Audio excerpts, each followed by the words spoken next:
A continuación vamos a hacer el estudio de la fuerza de rozamiento. Las fuerzas de rozamiento en general son fuerzas que se oponen al movimiento de los cuerpos. Dentro de las fuerzas de rozamiento hay que tener presente, se consideran dos, una que es la fuerza de rozamiento estática y la fuerza de rozamiento dinámica. Las expresiones generales, debe usted considerar el concepto de la fuerza, estudiado en la guía anterior,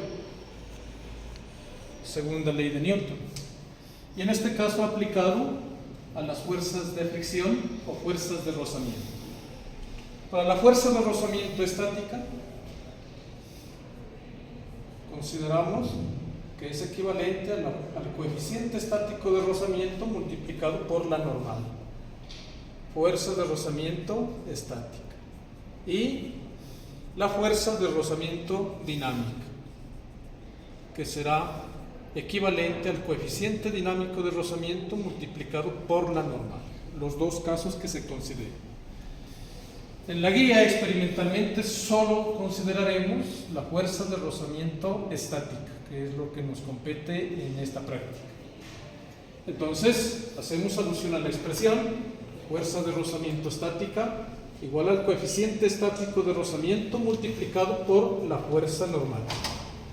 La fuerza normal, hay que tener en cuenta, son fuerzas prácticamente de reacción y que actúan en dirección perpendicular a las superficies en contacto de los cuerpos. La fuerza de rozamiento son fuerzas que se oponen al movimiento de los cuerpos, van en dirección contraria a cómo el cuerpo se mueve. Van a considerar dos casos particulares en este caso. Uno que corresponde a un plano inclinado y el otro caso al plano horizontal. Para eso tienen ustedes el montaje experimental dispuesto, constituido por este elemento. Este será el montaje experimental. Aquí podemos exponerlo de manera horizontal o, si queremos inclinar, en su parte inferior tiene un tornillo que le permitirá ir variando el ángulo de inclinación. Entonces los dos procedimientos se hacen con el mismo montaje experimental. Aquí pueden darse cuenta cómo se puede ir inclinando el plano. También sobre él vamos a utilizar un bloque, que es este, y las superficies en contacto. En este caso, la superficie que está fija al sistema que nosotros utilizamos es aluminio y el bloque o los bloques son de madera.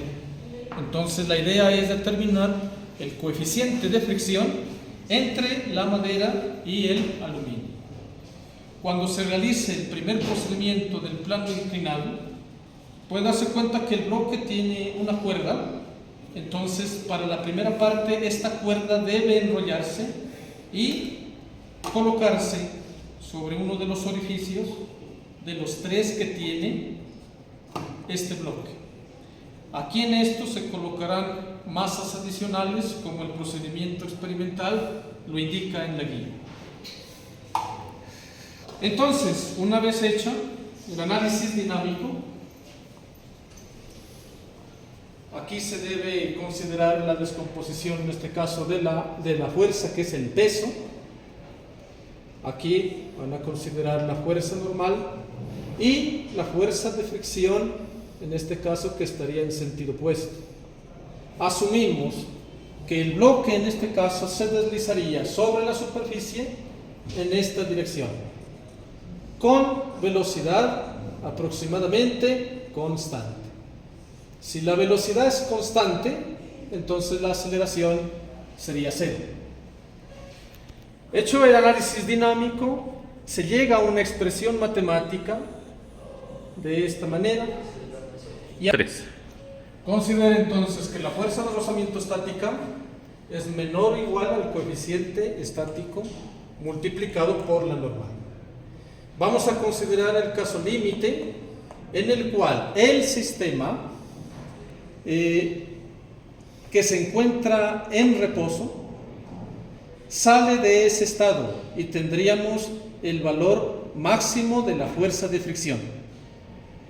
Por tanto, la fuerza de fricción estática será equivalente al coeficiente estático multiplicado por la normal. Al realizar el análisis de las fuerzas, el diagrama de fuerzas, la descomposición de las fuerzas, se llega a la expresión matemática que el coeficiente estático de fricción entre las dos superficies será equivalente a la tangente del ángulo de inclinación que corresponde a su valor cuando el sistema sale de su posición de reposo. Aquí el ángulo está considerado como el ángulo θ sub e, el ángulo estático máximo.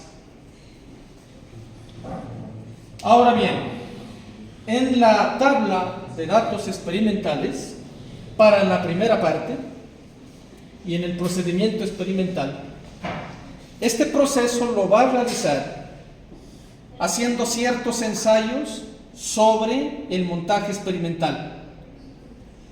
Aquí el bloque descansa sobre estas superficies, se debe realizar sus medidas de su masa, se debe tratar de determinar este ángulo. No olvide para ello, el mecanismo le permite inclinar las superficies y se despliega una escala en su parte inferior. Este valor hay que registrarlo, está representado con una incógnita ya que aparece X, será esta distancia medida aquí, de esta cinta métrica que se desenrolla. 3. El coeficiente estático entonces queda representado como la expresión tangente del ángulo θ sub e, que es el ángulo máximo a partir del cual el sistema saldría de su estado de reposo. Para determinar ese ángulo y teniendo en cuenta la medida que usted puede hacerla directamente en el montaje experimental, teniendo en cuenta esta lectura, esta distancia se determina como el valor de X. Con ese valor y aplicando una fórmula matemática que se describe en la guía, el ángulo θ sub e sería igual coseno a la menos 1 de 1 menos x al cuadrado sobre esta constante que es una constante propia del montaje experimental. Aquí x corresponderá a esa distancia medida en la cinta métrica. En centímetros. En centímetros. Puede utilizar el algoritmo ángulo, se utilizan los algoritmos de propagación de errores, también se incorpora el ángulo. Entonces, para determinar su valor hay que medir el valor de x y aplicar la expresión matemática que se indica en la guía. El ángulo máximo está dado por esta expresión. Esta x corresponde a esa altura medida con la cinta métrica y debe expresarse en centímetros, aplicar la fórmula matemática. El valor en este denominador es una constante propia del montaje experimental. O puede utilizar, dentro de los algoritmos que se ha incorporado en las computadoras donde se trabaja en el laboratorio, puede utilizar la opción /ángulo, donde le pedirá incluir el valor de x con su respectiva incertidumbre, que puede determinarse experimentalmente. El procedimiento implica lo siguiente. Entonces tenemos el caso aquí, el plano inclinado. Para eso recuerde que la cuerda debe enrollarse, ¿sí?, y colocarse dentro de los orificios practicados al bloque. Aquí recuerde que vamos a adicionar ciertas masas sobre ellos. Bueno, la tabla experimentalmente nos dice la masa medida Estos valores 0, 50, 100, 150 son masas adicionales que deben ser colocadas en el bloque. Y en la guía se describen 4 ensayos que debe hacerse. En este caso hemos reducido uno de los ensayos, entonces vamos a dejar solo el ensayo 1, el ensayo 2 y el ensayo 3. Aquí para el primer caso, donde dice 0 gramos adicionado, entonces estará solo la masa del bloque. Esta masa a cada grupo se facilitará su respectiva balanza y debe medirse. Este valor corresponderá a la masa del bloque sin adicionar masas. Luego debe colocarse el bloque y incrementar el ángulo de inclinación hasta que el sistema salga del estado de reposo, como en este caso. Aquí se podría determinar, entonces nuestro ensayo sería este valor que se ha tomado aquí.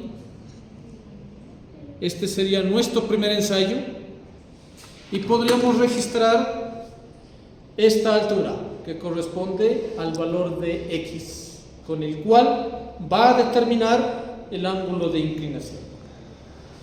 El segundo ensayo, entonces, puede hacerlo colocando el bloque a la mitad de la superficie del montaje experimental. Entonces aquí, por ejemplo, si en el primero ese fue el valor máximo, para el segundo ensayo puedo colocarlo en la parte central y para el tercer ensayo casi en la parte final. Ahí. Entonces ya para el cuarto ensayo prácticamente la superficie queda limitada y esa es la razón por qué únicamente se solicitarían 3 ensayos realizar en este caso. Con estos datos de aquí, entonces, para el ensayo número 1, aquí se debe considerar cuál sería el ángulo de inclinación. Para el ensayo número 2, también determinar cuál es el ángulo. Entonces aquí podemos llamarlo, si es el ensayo número 1, teta sub 1, el ensayo número 2, teta sub 2, y el ensayo número 3, teta sub 3. Con estos valores puede usted determinar el ángulo promedio. En la segunda tabla de la primera parte de este experimento se considera una tabla donde tenemos el valor del ángulo y debemos registrar el valor promedio. Aquí 0 gramos, entonces únicamente correspondería a la masa del bloque y de la misma manera se procede para los demás. Entonces aquí, por favor, el valor promedio del ángulo límite en este caso. Luego, una vez hecho eso, al bloque va a adicionarle 50 gramos. Entonces toma estas masas que se ha facilitado. Entonces, comparativamente, hay unas masas de esta manera. La masa más pequeña es del orden de 50 gramos. La masita más grande, este cilindro, corresponde a 100 gramos. Ahora bien, si en la medida no es exactamente 50 gramos, pues puede colocarle aquí el valor que le registra la balanza, como en este caso. Hacemos una medida de esta masa que vamos a adicionar. Aquí verifique que esto esté la calibración a 0. Entonces mire que resultó ser 50.12 gramos. Ese valor puede usted en la tabla experimentalmente aquí considerarla como 50.12. Si hubiese sido por ejemplo 48 gramos, puede considerar este valor únicamente. No necesariamente tiene que ser exactamente 50 gramos. Entonces, en el primer caso, aquí está la masa del bloque sin masas adicionales. Debe registrarse el valor. Para el segundo caso, debe adicionarle 50 gramos o el valor que le corresponde. Aquí anotar la masa del bloque ahora. Entonces, si la primera masa del bloque sin masas adicionales fue, por ejemplo, 95.8 gramos, acá será 95 más el valor que le corresponda, puede ir colocando aquí en este. Y nuevamente hace el procedimiento inicial. Como es una primera masa, el bloque tiene practicados 3 orificios. Esta masa, por favor, la coloca en la parte central, en el orificio central, y vuelve a repetir el experimento. ¿Sí? Aquí prueba el ángulo de inclinación. Se ha aclarado que esto, una vez usted instalado el montaje experimental, la superficie se debe limpiar, ¿sí?, para evitar que uno toque estas superficies, ¿sí?, y se vuelvan irregulares. Para eso se facilitará el alcohol y este paño que le permita garantizar que las superficies están prácticamente limpias. Entonces se ha adicionado esta masa de 50 gramos y nuevamente procede a realizar los ensayos.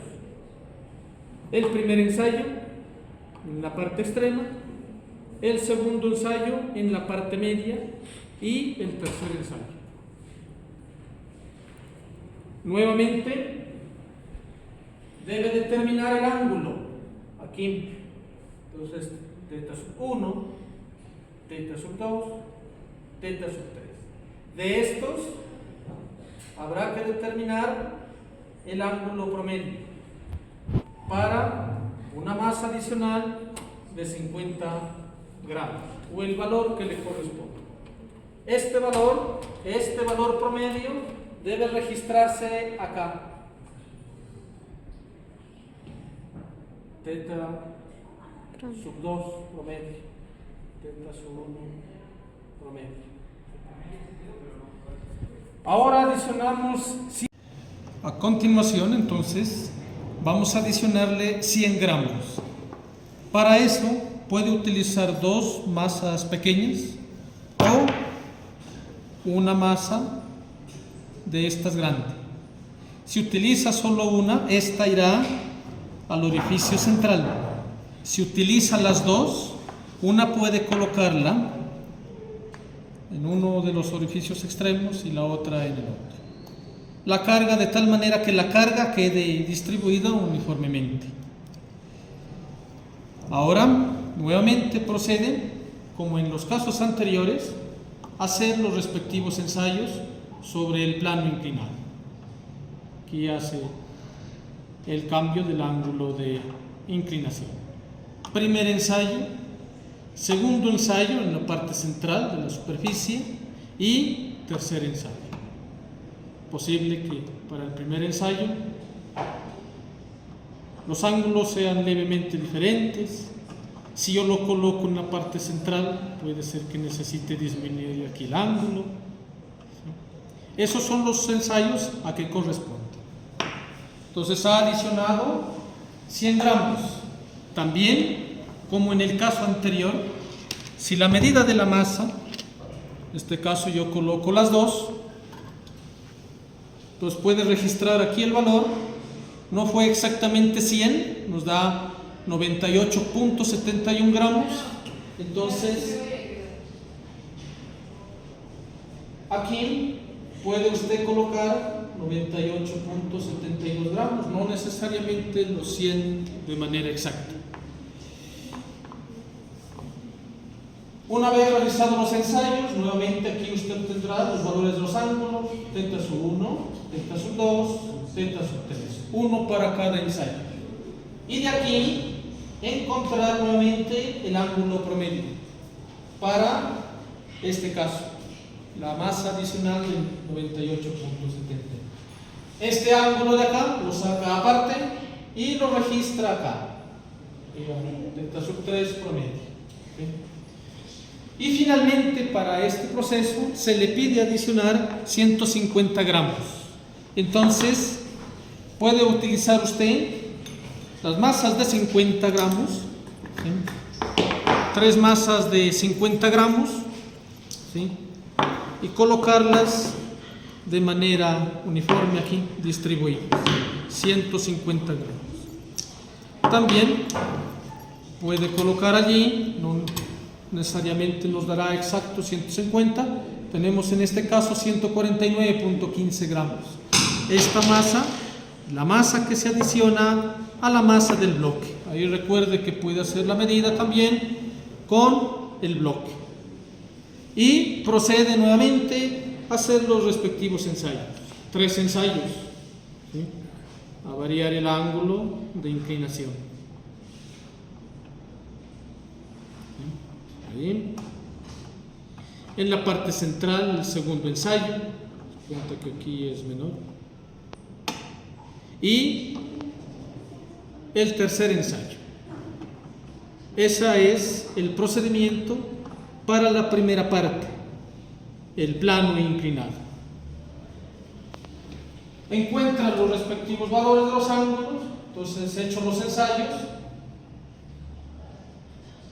encuentra el valor promedio de este ángulo, y este valor promedio lo registra por favor acá. Entonces tendríamos 4 ángulos que han sido medidos. El primero, 0 gramos que hemos adicionado, es decir, solo la masa del bloque.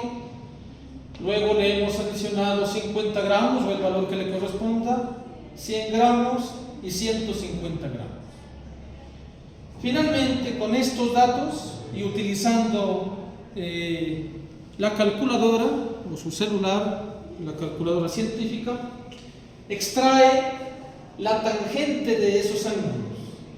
Aquí se recomienda considerar por lo menos unos 4 o 5 decimales de la tangente. Usted escribe estos valores, por ejemplo, 0.36, 48, 54.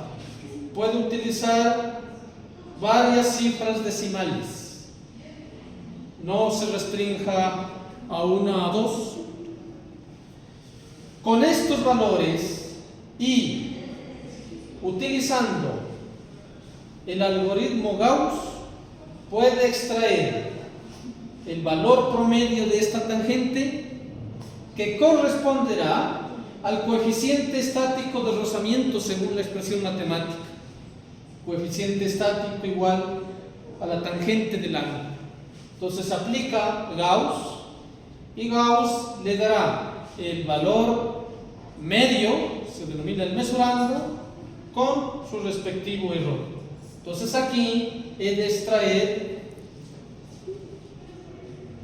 el valor de mu estático, entonces mesurando y su error. Es el valor que debe ser registrado en la tabla. En el laboratorio, pues usted tendrá que comparar, utilizando una tabla, si su resultado pues, aproximadamente concuerda con algunos de los valores y las superficies de trabajo. En este caso, las superficies serán aluminio y madera o madera-madera. Está este otro plano donde podrá utilizar aquí este bloque de madera. ¿Sí? Son las dos superficies que se trabajan. Bueno, esa será la primera parte. Para la segunda parte, aquí, entonces terminaría con la obtención de este valor. La idea es que por los dos procedimientos usted pueda comparar el valor que se ha obtenido del coeficiente estático. Este es un valor que no tiene unidades, una cantidad adimensional y que depende de las superficies en contacto. ¿Sí? finalmente, hecho la gráfica, hecho el análisis de los parámetros, encontrado su valor, encontrado correctamente y expresado correctamente ese resultado, pues el coeficiente de rozamiento para este caso corresponderá al parámetro P1 del gráfico. Ese valor, aquí se da una tabla también de coeficientes de afección dependiendo de las superficies. Aquí están los materiales, las superficies en contacto, por ejemplo aluminio, acero, el coeficiente estático y los valores del coeficiente dinámico. Puede darse cuenta allí que los coeficientes estáticos comparativamente y numéricamente, el coeficiente estático es mayor que el coeficiente dinámico. Los materiales de las superficies del plano que usted va a trabajar allí, tanto en plano inclinado como horizontal, es madera aluminio o madera madera. Entonces por aquí puede darse cuenta madera madera, el coeficiente estático, su valor estaría dentro de este rango 0,25 a 0,5. Coeficiente estático. Y madera aluminio de este orden, ¿no? 0,46. Son números que no tienen dimensiones.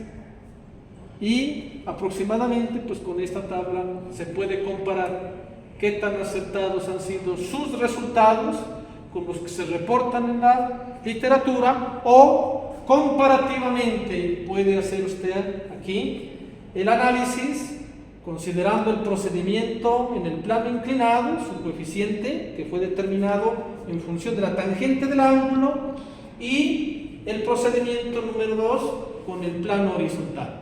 Puede hacer un análisis entre ellos. Y eso sería todo.